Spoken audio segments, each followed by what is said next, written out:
तुम्ही जर solo travel करत असाल आणि ही अशी सीट भेटली, तर त्याचा फायदा की तोटा हेच कळत नाही. नमस्कार मित्रांनो, मी महेश. स्वागत करतो मी या छोट्याशा ब्लॉगमध्ये. भाऊबीज निमित्त आम्ही सर्व एकत्र भेटलो होतो. मस्त क्वालिटी टाईम स्पेंड केला. भाऊबीजची तयारी चालू केली आणि ह्यांचं बघा, रील्सचा शूट काय संपत नव्हतं.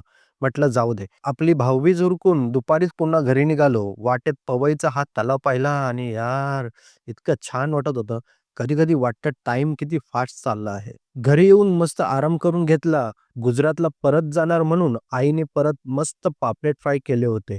टाईम इतका फास्ट जात होता, की शेवटी निघायची वेळ आली. आईला टाटा करून माझा परतीचा प्रवास सुरू झाला. स्टेशनवर आल्यावर जुने ऑफिसचे दिवस आठवले.